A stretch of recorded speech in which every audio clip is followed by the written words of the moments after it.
So, I want to talk about this discovering more about the people who, right?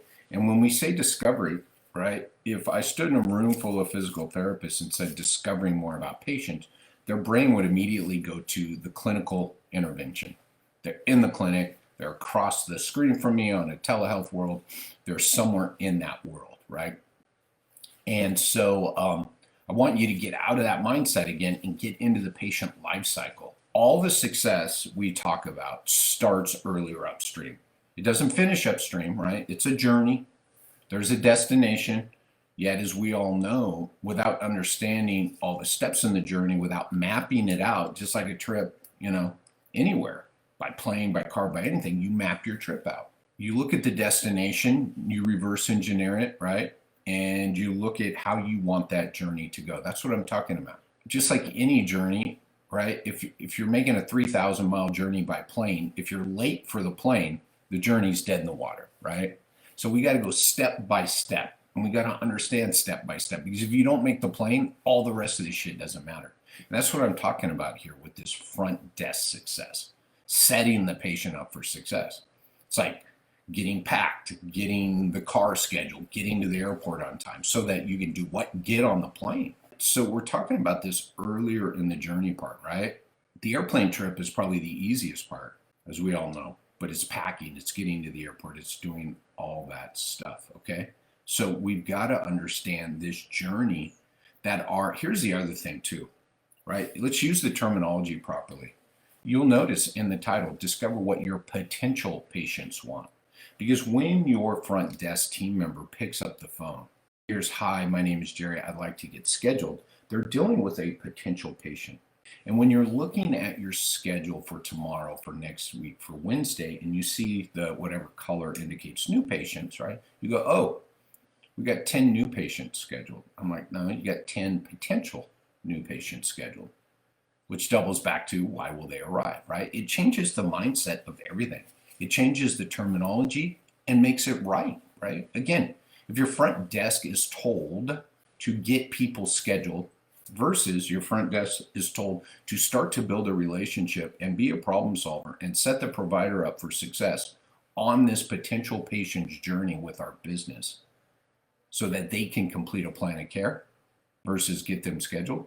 So we got to understand the journey. We got to understand the terminology. We got to own the terminology. Right? Your team needs to know these are potential patients. That means there's work to be done. There's this propensity to take your foot off the gas when you see a goal, right? When you see the goal has been achieved. And if you think the goal to be achieved is scheduled, you take your foot off the gas and someone doesn't arrive, right? And that's the mindset we're going from here. So, again, the last month, 2 months, this stuff is all just interwoven. You could take the last 2 months and probably sort them any way you want, watch them in whatever order, and it's all about this same thing. Understanding your patient's journey and then getting to their wants. What do they want from us earlier? Understanding the terminology, right? And then understanding everybody's role in this patient's journey. So some people are going to watch this and go, this is nothing new. And I'm going to say, well, you know what, in the context of the way we've been talking about it, yet it's nothing new than I shared 5 years ago, 6 years ago, but just shared with more context and more experience and seeing more practices and listening to more phone calls. I love listening to phone calls. One of my favorite things. If you guys have phone calls you want me to listen to. By the way, here's the, okay, good, because I don't think about this in advance. If you record your calls and you would like me to listen to a new patient call, and then debrief with you and get on the phone. By the way, 0 charge, because I love to do it. So if you want me to listen to a recording of this first phone call, right, and then debrief with you about what's good, right, what I might do differently on that phone call, I'm happy to do it. Just put first phone call down in the comments, and I will listen to a recorded call and then jump on a call with you to debrief. If it's a two-way conversation and you need me to sign a BAA or whatever, that's fine. Not I said it, we probably got to do it. I'll do that for you. I could do a secret caller, yet I enjoy listening to phone calls, and secret callers don't require BAAs. So if you want to do either one of those, All right, just put first phone call in the comments and we can chat about how we're going to get that done. The goal of phase 2, or actually the goal of phase 2 is to start to build a relationship that will last throughout their end, be a problem solver, right? And then set the provider up for success, right? The goal of the first phone call is to get that 10-point checklist completed. Because if you get the 10-point checklist, it facilitates you meeting those 3 objectives. The ultimate goal, sorry, I should say objectives, not goals, not 3 goals, 3 objectives, because the ultimate goal is patient arrival. Again, if you look at the process, it'll say scheduled on there. I never tell anybody to get people scheduled. I tell them, set them up for arrival. In that process, you will do A, B, C, and D. And if you look at the 10-point checklist, I think number 7 is get them scheduled. Number 7 of 10. All 10 need to be done. All 10 are steps in a process. I would never say pick up the first phone call and find out their goals. Okay, I got their goals. Yeah, their phone number? Nope. Did you get them scheduled? Nope. Did you find, So get them scheduled is just another box to be checked, along with 9 other things. Let's go down this path. This flows perfectly in this discussion and should flow. You should see a continuation of this and hear the same things.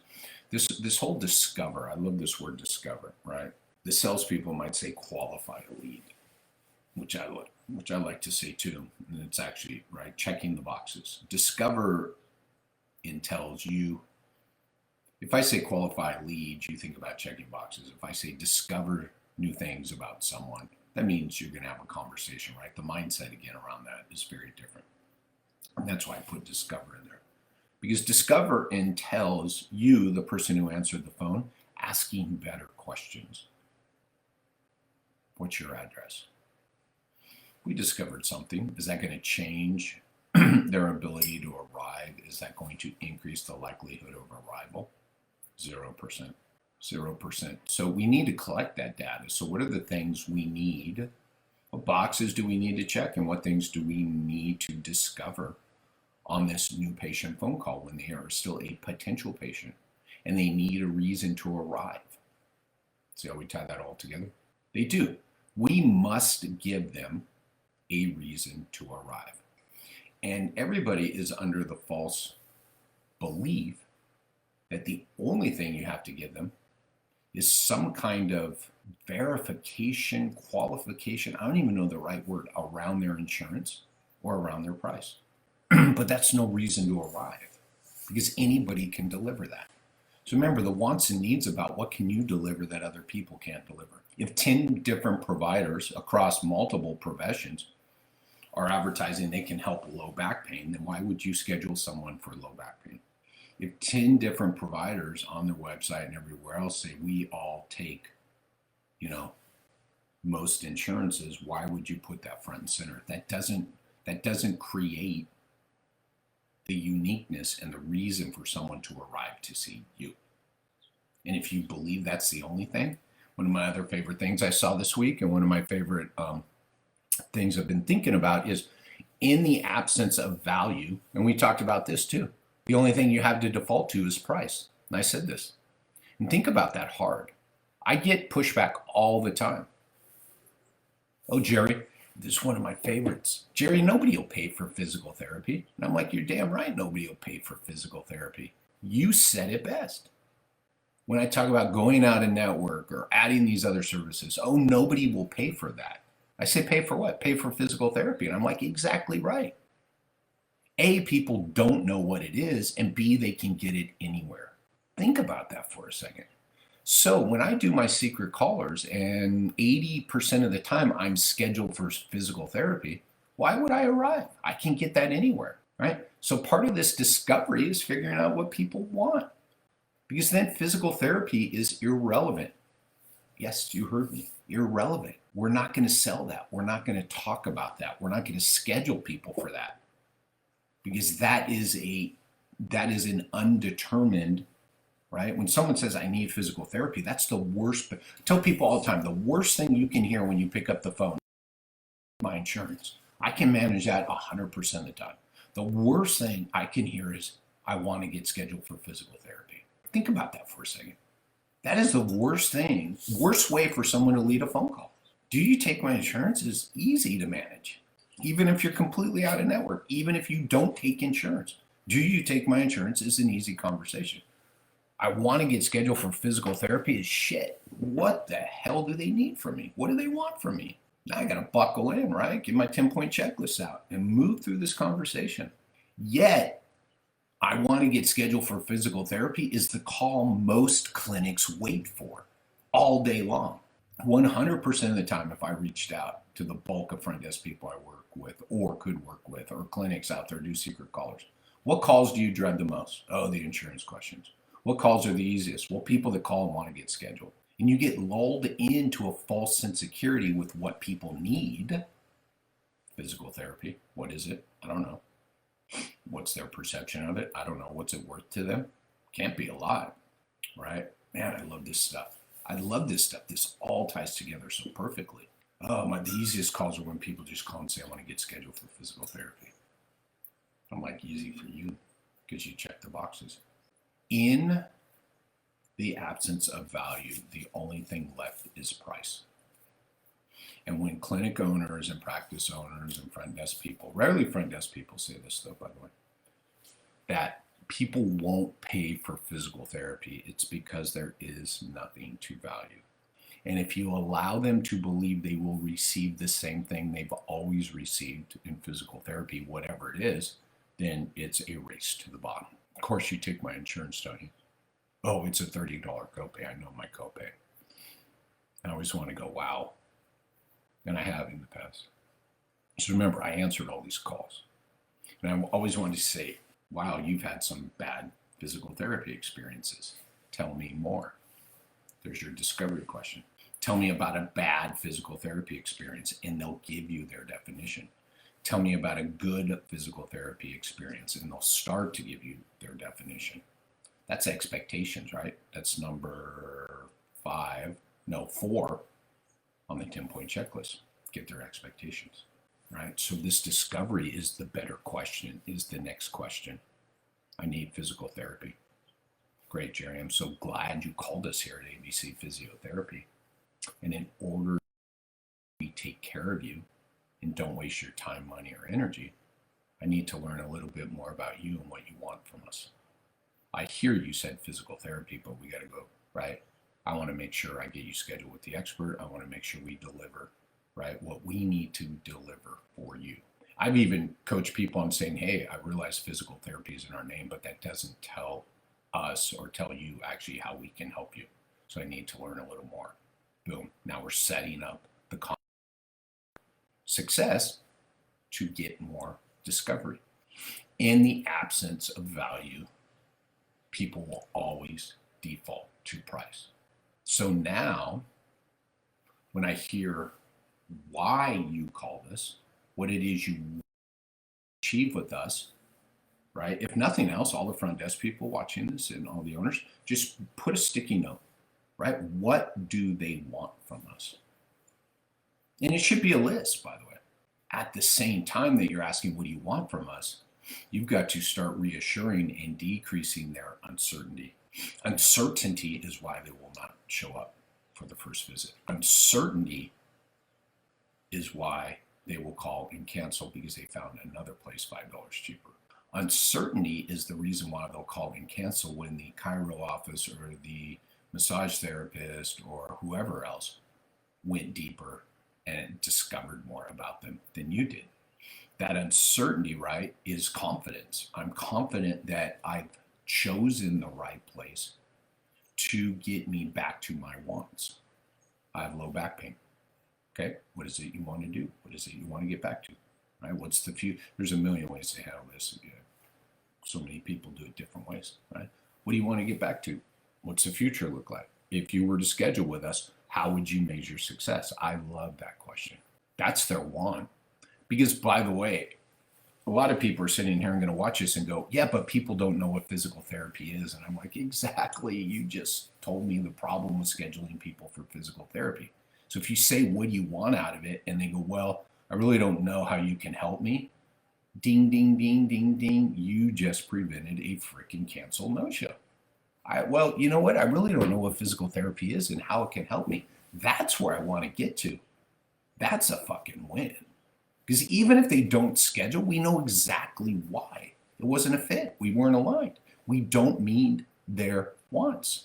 So, Jerry, what's the future look like? What's success look like if you were to schedule with us? You know what? I really don't know what you guys can do, to be honest. So I wanted to learn a little more about that. And I'd be like, we are on the road to success here. That's what I want to hear. Yet 99% of the clinics out there are just moving forward. Oh, we can help you, Jerry. Great, let's get scheduled. And you way overestimate the person on the other end of the phone. They're not going to tell you what they don't know if you don't ask them. Nobody is excited to get on the phone and go, I need some help. I don't know what the fuck you do. Please help me. Right? If you walk them through and you just schedule, they'll schedule. For what? Physical therapy. While they're still searching for a solution. And then someone else will get on the phone with them, again, like I said, and discover more about them. Sure, that person knows that we're the right fit for you. We have an expert for you who will get you back to, or will come alongside with you on that journey to get back to those two goals you shared with me. You want to get back to CrossFit and get rid of that morning pain. These are the things we need to discover. Their goals, their expectations. How do you want to pay for this? That's number 8 on the 10-point checklist. So we must ask better questions and have a deeper conversation with people to discover their wants. We can leave nothing to chance because why? Because it's a waste of their time, money, and energy, and our time, money, and energy. And if you as a practice owner, a business owner, or just a physical therapist wants to have a better, you as the business side want to have a better experience, you've got to quit scheduling people without knowing and discovering what they want from you. Just like someone saying, I'm hungry. Let's go to dinner. Yeah, what do you want? I don't know, right? But what I really don't want is Chinese food. And then you walk into a restaurant, totally, let's just go to this restaurant. And you walk in without, looking at the menu, without reading about them, without doing something, and it's a Chinese restaurant. What do? You get up and walk out, right? Maybe they seat you, maybe you order food and you realize food comes, you get up and walk out, no payment.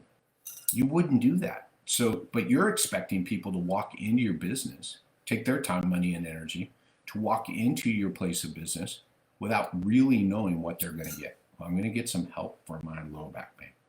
What kind of help? Physical therapy. What are they going to do? I don't know. And then halfway through the eval, without telling you, they figure out it's not the right fit. They don't schedule. They drop off after visit 2. I know you all have that problem. I had that problem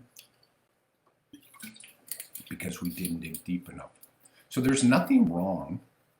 Posted this last week, got a lot of conversation around it. There's nothing wrong with not scheduling someone who calls today. Maybe they need to think about it. Maybe they're not the right fit.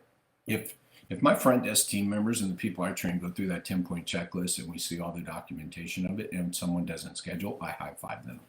They saved us time, money, and energy, and they saved that person time, money, and energy. Why? Because they discovered more about them and got to their wants.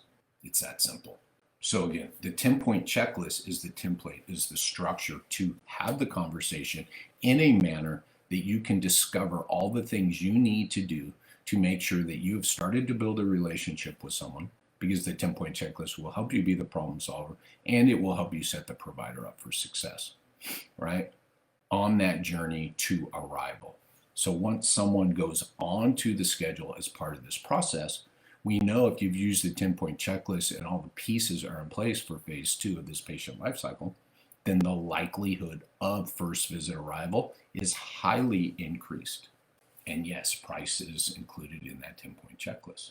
There's nothing you cannot improve in your business by moving it further upstream, by moving a solution. By the way, a managing an expectation. I told you all about my billing problem I had. That was like coming 4 weeks after discharge. So, I mean, people had been in my, and we solved it. We solved our billing problem by setting an expectation on the first phone call. That was then reassured on the cost callback. That was then reassured on their financial policy that they signed. All three of those came before they ever met their provider. We solved the billing problem. So again, if we understand as a business what the final destination is, what the goal is, and reverse engineer it, right, and understand this journey that people are on, we will see over and over and over again most of the problems we're having can be solved further upstream. And by getting people's wants, that also plays into setting expectations, managing expectations, right, and building trust. If I tell you I want this and I say I can deliver this, and then I tell you how and why I can deliver this, trust starts to go up. Again, in the absence, and that's value. In the absence of value, the only thing left is price. People won't pay for physical therapy. Damn right. Right? And by the way, I've told people, you're right. People won't pay for what you offer. Clinic owners get pissed off. I'm like, you're offering fucking physical therapy, man. Don't take it personally. It's your business. Right? Change it. All you got to do, you don't change the model. You just change the expectation setting up front. Discover more about the people who want to schedule with you. Watch your drop-off rate go down. Watch your cancel rate go down. Watch your first visit arrival rate go up. All those are great for business, and they're great for the patient because the people who arrive are set up to arrive, pay, and stay and complete a plan of care. They're marketing with you. Right? So ask better questions. Figure out what you need to discover, which is really, to be honest, is goals and expectations. Those two things. If those are on the list, and don't ask people what their goals are. If you just, right, everybody does that when they check the boxes. So again, this is a conversation. This is building a relationship. Checking boxes never built a relationship. Happy Tuesday, all. Again, you can take this information, use it today. Again, if you want me to listen to a recorded call or you want me to do a secret caller, just put first phone call down in the comments. If you want the 10-point checklist, I'm happy to give that out.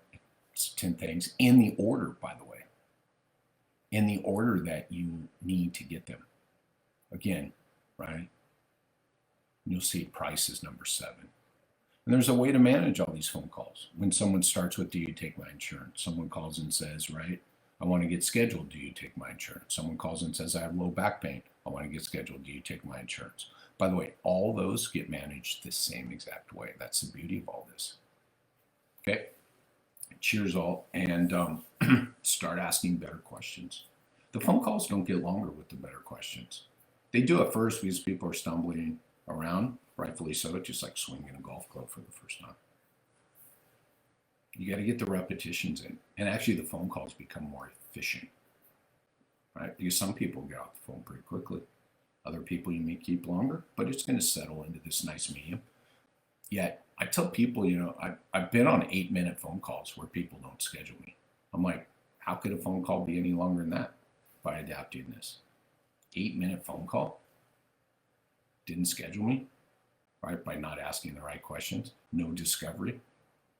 I have 2-minute phone calls where I'm scheduled and I guarantee you I wouldn't arrive at that clinic. So what is there to lose by looking at this? 0. All right. Happy Tuesday, everybody. Hope your day goes well. And first phone call or 10-point checklist in the comments. Cheers.